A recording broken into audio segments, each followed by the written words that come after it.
How's it going, everybody? Welcome back to the Rocky Mountain EDC channel.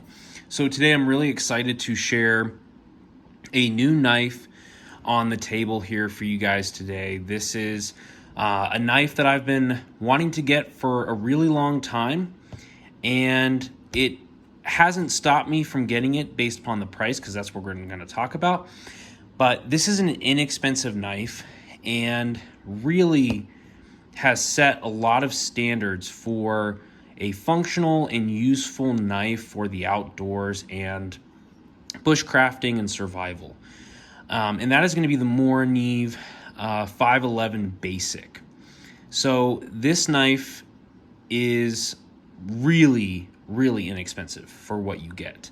Right off the table, you know, it's max you're going to spend on this is maybe $11.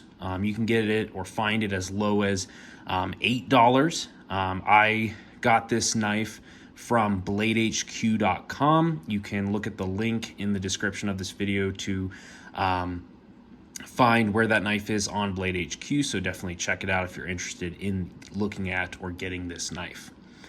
So this variation of the Morakniv 511 Basic is the standard black with carbon steel and a kind of tan colored inlay plastic material on the handle. So it is a little bit nice in terms of having a little bit of different color. They have tons of color options for these knives.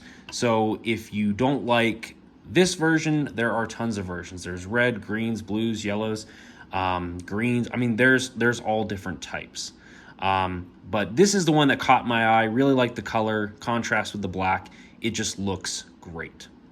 So before we get into the actual overview of this knife, I do just want to disclose that this video is an overview and impression. So I just recently got this knife. I haven't gotten to use it yet. I haven't done any form of major cutting tasks or put this knife through its paces. This is essentially just me giving you guys an overview of the knife from what I know and some of my impressions just by opening up the knife and looking at some of the features that it comes with. So keep that in mind. It's not in-depth review. It's just an overview and my impressions. So take that for what it is. So right off the bat, the first thing I noticed, and this is kind of what I was a little fearful about, but it's not as bad as I thought, and that's really going to be the plastic sheath that this knife comes in. Now, it is on the budget end, so with that budget in mind, you're going to get some things that are cut corners on, okay? And we're going to kind of dive into that. But really, my biggest thing that I was worried about was the retention of the knife inside the sheath. And I can say that the retention on this is by no means the best or the most secure.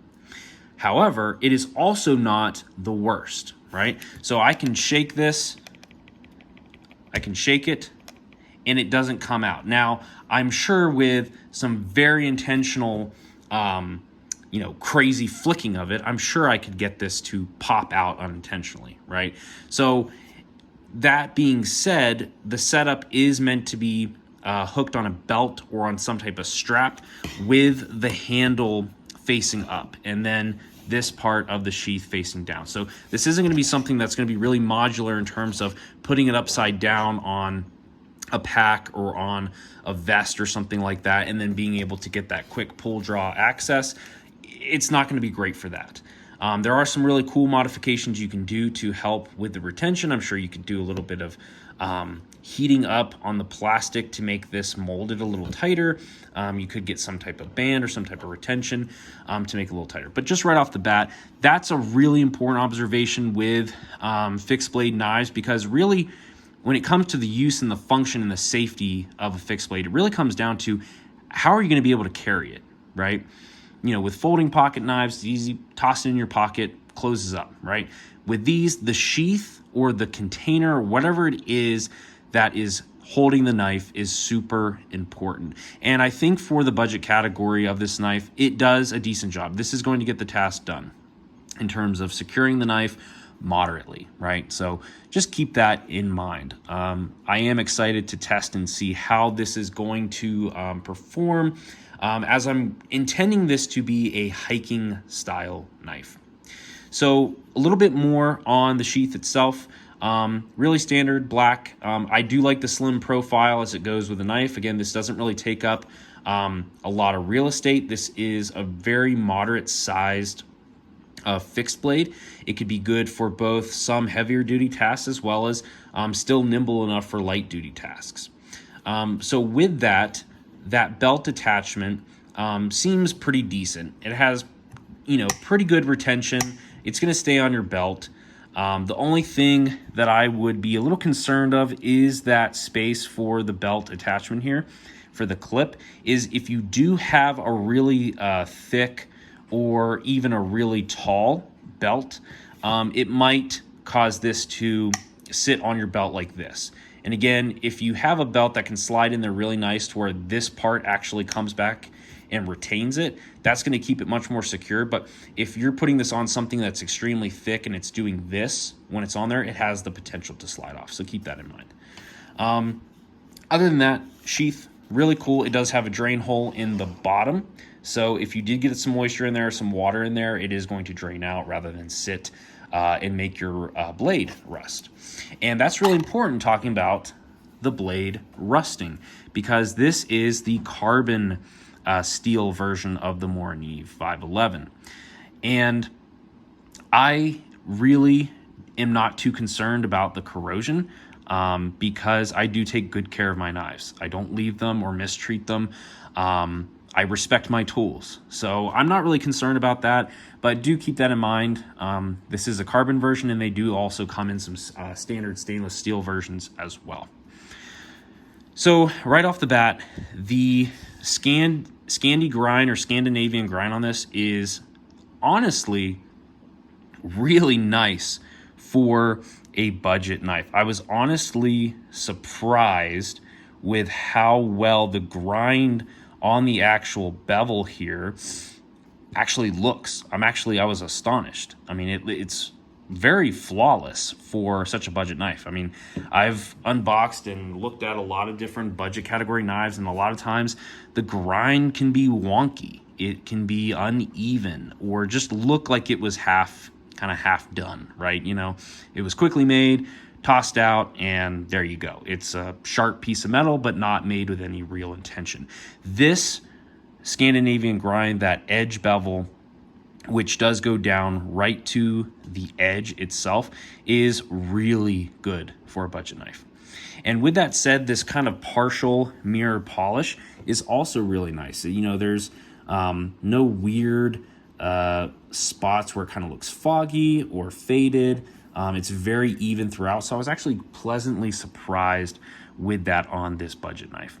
Now, the only thing about the blade that is a little annoying, and this is a minor gripe here, this is not anything that is going to affect the knife itself, but if you look on the spine of the blade, you can see that it was not ground very nicely. So this is one thing where this is kind of what I expected, right? It's kind of it just looks like however they were cutting the metal and they got it to this shape, that part was just kind of like, you can still see where that metal was cut or formed in its kind of raw state. So it is a little, it's not completely smooth or, completely mirror polished. It's got some imperfections here.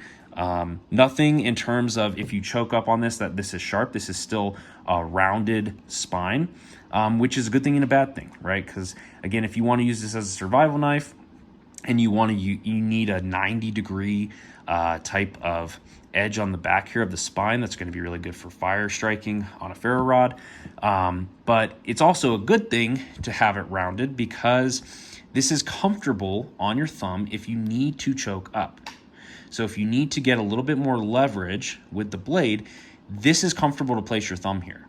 And honestly, with this knife being so inexpensive and not having a sharpening choil, honestly, if you needed to or wanted to, just use the bottom edge of the actual blade edge here if you need it to strike.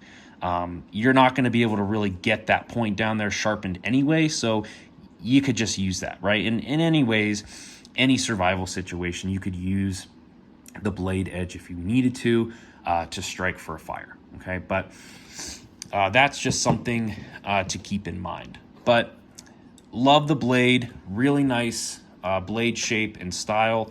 The handle, very basic. I can say one thing, this is going to be a really comfortable handle to use, especially if you're doing this grip, a hammer grip, right? It's wide enough, it has enough swelling in it that it fits in the palm well. I could really see this knife handle feeling really good with gloved hands. There actually is a really good bit of extra space you get. So if you do have a really large hand, or if you have thick gloves on, you can still get a really good grip and purchase on the knife, and that's really nice.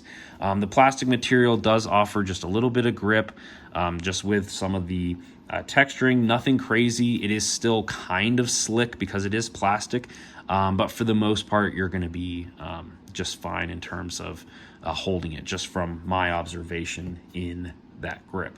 It would be nice if it was a little bit more textured, if it had some type of rubber inlay, but I can't ask too much from a budget knife. So that is the Morakniv 511.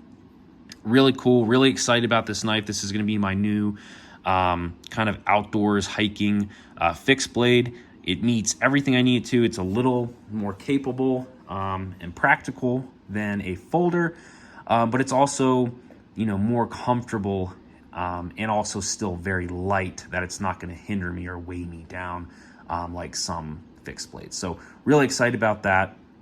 And that's just an overview of the knife. Stay tuned and look out for a review of this knife from me after I give it a little bit of time and use in the outdoors. So take that for what it is. That's just my impressions, and I'm really excited about this knife. So thanks again for watching. If you stuck through the video, make sure that you give this video a thumbs up if you enjoyed it, and if you are not already, subscribe to the Rocky Mountain EDC channel. Thanks.